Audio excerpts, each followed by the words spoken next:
Good evening. Pastor Gary Graff here from Bethany Lutheran in Red Lake Falls. We were supposed to have a Lenten evening service and meal here tonight, but unfortunately, due to present circumstances, we were unable to have this. And the pastor was unable to get her sermon to me, so I decided to write another one today based on our psalm, which was part of our little mini Bible study I sent out last night, Psalm 121. So let me share these words with you from the psalmist writing in Psalm 121. He or she writes, "I lift up my eyes to the mountains. Where does my help come from? My help comes from the Lord, the maker of heaven and earth. He will not let your foot slip, and he who watches over you will not slumber. Indeed, he who watches over Israel will neither slumber nor sleep.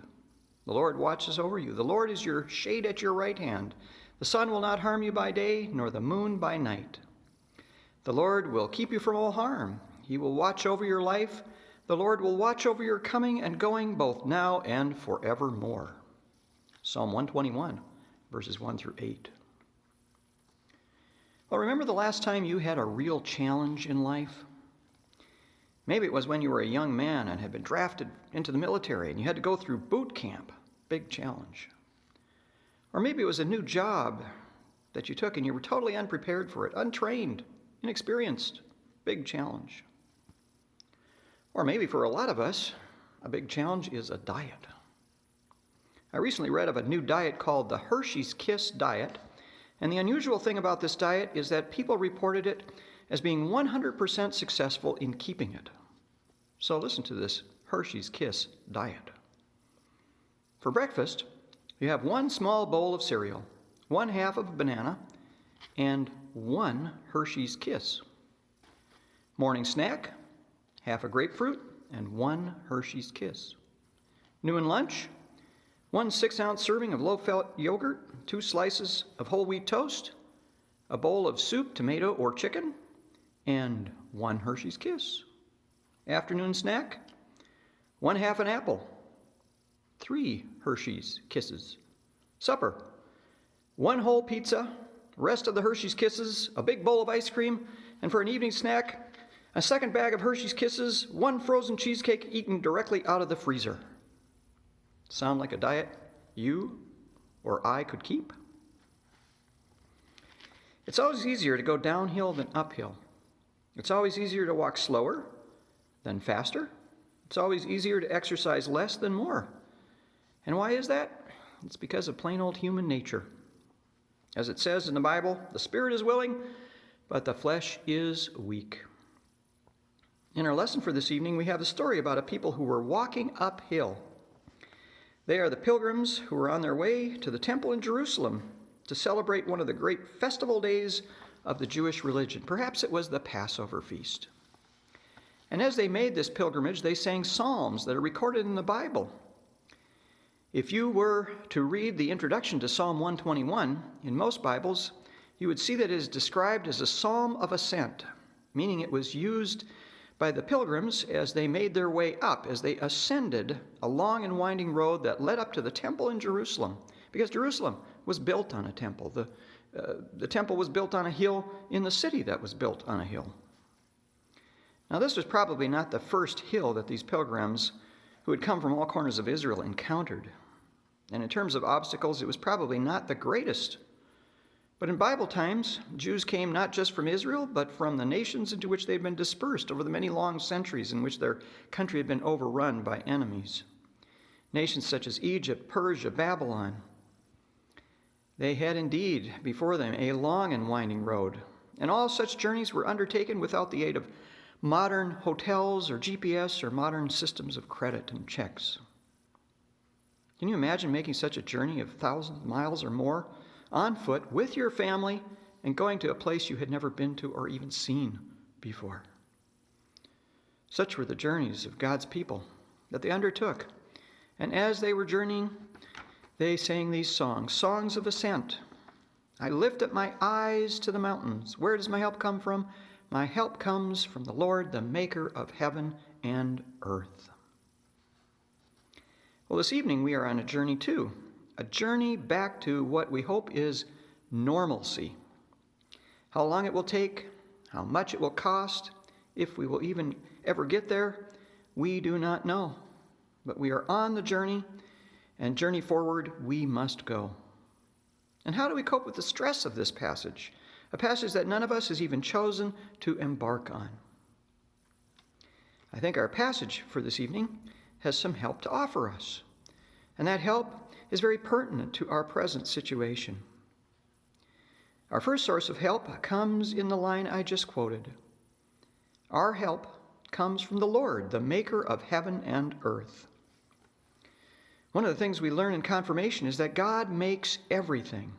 And by everything, I mean absolutely, positively everything. Our brains, our minds, our ecosystem, the amazing world that sustains over 4 billion people. God made all of it. God is the maker of heaven and earth. And nobody knows that better than a scientist. Once, several years ago, I met with a college campus that was swarming with scientists and clergy. And the scientists were sharing with us how they marveled at the complexity of creation and how everything works together for good. They called it complexity theory. They like to say, when a butterfly flaps its wings in Brazil, it causes a rainstorm in Ohio. We live in an unbelievably connected and complicated creation. A creation that makes even the most complex supercomputer look like a tinker toy. But in light of that fact, how do we make sense of a virus that seems to have created such chaos and pain in such a very short period of time all the world over? Well, if anybody's got $64 million, that's the question to ask. There are a lot of things that even our best theologians and scientists cannot figure out, especially when it comes to suffering and pain.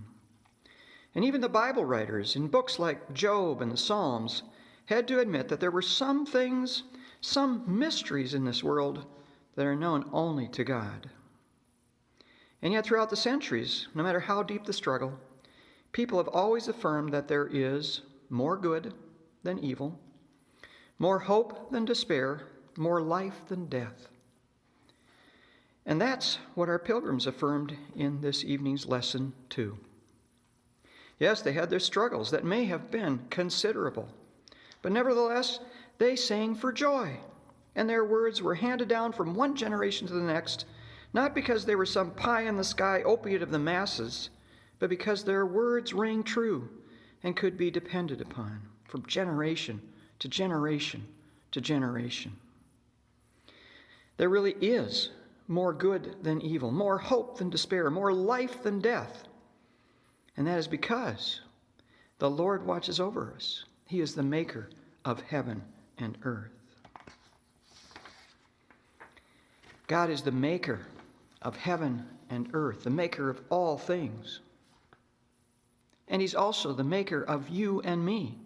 He is the maker of scientists and doctors working on a vaccine and cure for our present dilemma.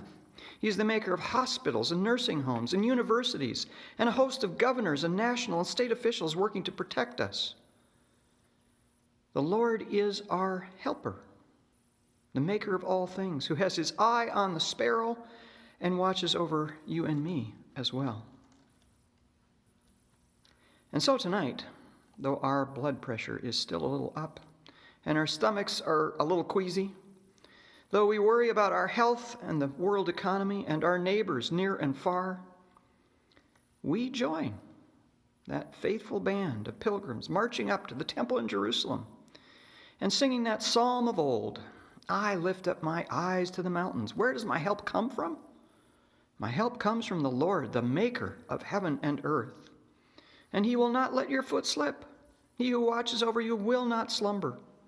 Indeed, He who watches over Israel will neither slumber nor sleep. The Lord watches over you, and the Lord is your shade at your right hand. The sun will not harm you by day, nor the moon by night. The Lord will keep you from all harm. He will watch over your life. The Lord will watch over your coming and going, both now and forevermore. Let us pray. Dear God, in these anxious times, help us to trust in your never-failing love, which has sustained the generations. From one generation to the next, we cry out, help, save us. We are being overwhelmed. And yet we hear your answer in the Scriptures. You are the maker of heaven and earth, the sustainer of all people. May we share our burdens with you. May we cast all our worries on you, knowing that you care for us, knowing that you love us, knowing that you will most surely help us. Amen. Go in peace. Serve the Lord.